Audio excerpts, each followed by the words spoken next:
l'organisation que j'ai moi, personnellement, pour pouvoir m'organiser au niveau de mon meal prep et du batch cooking. J'ai déjà tourné la vidéo sur le meal prep.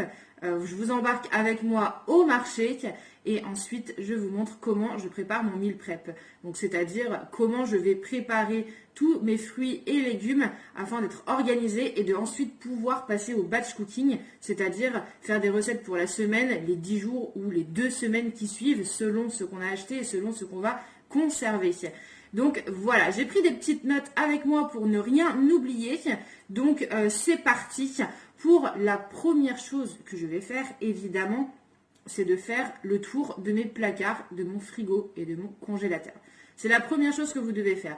Vous prenez une feuille, un crayon, un bloc-notes, un crayon, votre téléphone, ce que vous voulez, et vous notez tout ce que vous avez dans vos placards. Donc pour tout ce qui est épicerie, vous allez noter tout ce qui est pâtes, le quinoa, le riz, la semoule, etc.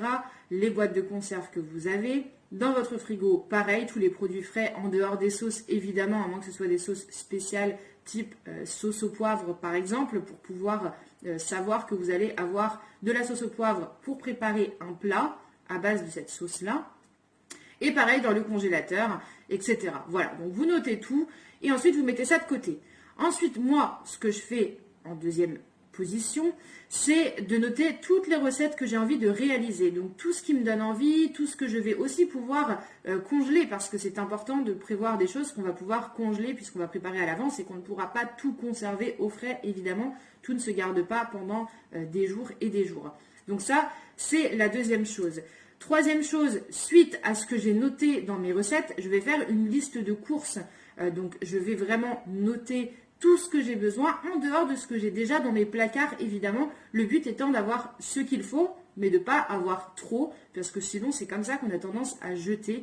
On achète des choses en se disant ça m'intéresse, ça me dit bien, et puis finalement on ne fait pas la recette qui va avec, et puis ça périme, et voilà, ça finit à la poubelle, et c'est surtout pas le but. Donc voilà pour la troisième chose. Moi, lorsque je fais mes idées recettes, donc moi j'ai noté sur une petite feuille, parce que moi je suis à l'ancienne, j'aime bien noter sur une feuille toutes les recettes que j'aime vraiment, que ce soit sucré, mais aussi que ce soit salé.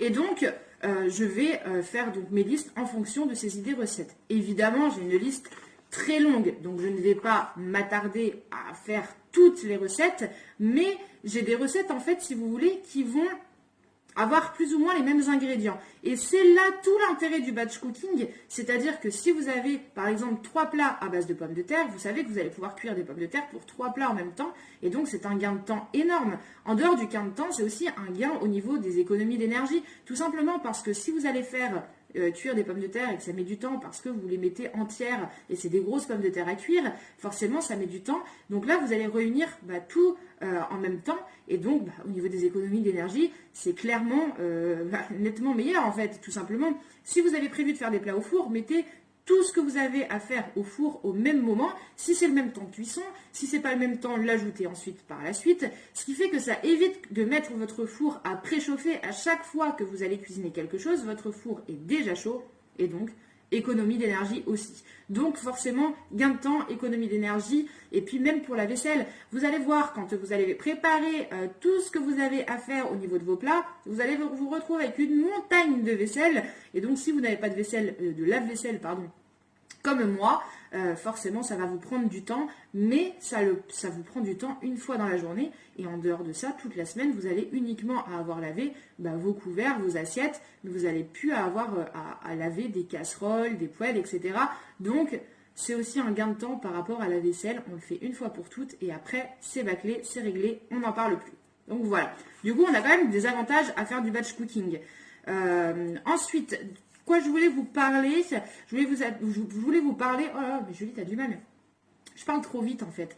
Je voulais vous parler d'une application qui s'appelle Jow, J-O-W, je vous le mettrai quelque part par là, voilà. Et cette application, je l'ai découverte il y a 3 semaines à peu près, et je la trouve vraiment géniale, surtout pour les personnes qui aiment faire des drives et qui n'ont pas du tout l'envie d'aller faire les courses, ou pas le temps aussi d'aller faire des courses. Vous allez simplement installer cette application. Et ensuite, il va vous demander vos identifiants de connexion selon votre drive, si vous allez chez Auchan, Carrefour, Leclerc, etc. Et donc, une fois que vous avez enregistré ces informations, il va vous demander combien de repas souhaitez-vous que l'on vous prépare. Donc, vous mettez le nombre de repas, admettons on met 5 repas, j'essaierai de vous mettre quelque chose par là pour vous montrer un peu comment ça se passe. Et donc lorsque vous avez indiqué les 5 repas, il va vous chercher des recettes. Donc là il va vous mettre 5 recettes différentes. Lorsque vous avez ces 5 recettes, tout ne vous plaît pas forcément, donc vous pouvez changer un repas pour un autre, etc. Moi ce que j'aime faire c'est de mettre des recettes en favoris, et du coup je retrouve tous mes favoris et je jongle avec les recettes de mes favoris pour créer des plats. Une fois que vous avez créé vos recettes, vous allez pouvoir passer à la caisse grâce à l'application que vous avez enregistrée, admettons Leclerc, Carrefour, peu importe. Et donc là, il va vous mettre directement tout dans votre panier.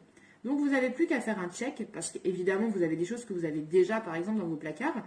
Donc vous allez supprimer ce que vous avez déjà, vous allez peut-être ajouter quelque chose que vous n'avez pas, et vous passez en caisse. Tout est fait, c'est clair, c'est net, c'est très rapide, c'est vraiment top. Et en plus de ça, on a des recettes qui sont très faciles à réaliser.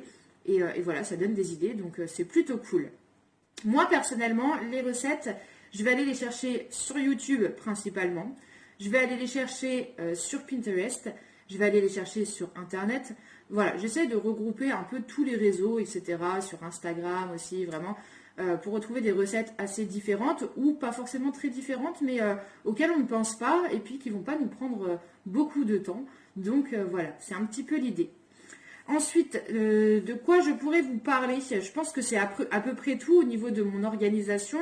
C'est assez clair. Après, lorsque vous allez regarder la vidéo qui va suivre, qui est donc le meal prep, vous allez voir comment j'organise réellement mon espace de travail, etc.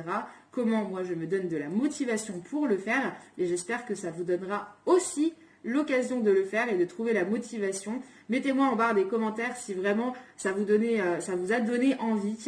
Et puis voilà, ce serait sympa. Voilà, si vous avez d'autres organisations, vous de votre côté, n'hésitez pas aussi à l'écrire dans les commentaires. Je suis preneuse de tout conseil. Donc voilà. Écoutez, je pense que cette vidéo est terminée. Je vous laisserai regarder du coup la suivante. Je vais également vous faire une vidéo sur les 25 aliments que vous pouvez congeler. Je trouve que c'est très intéressant, surtout quand on veut faire un batch cooking, on sait quels aliments on peut congeler ou non, et du coup ça aide déjà plutôt pas mal.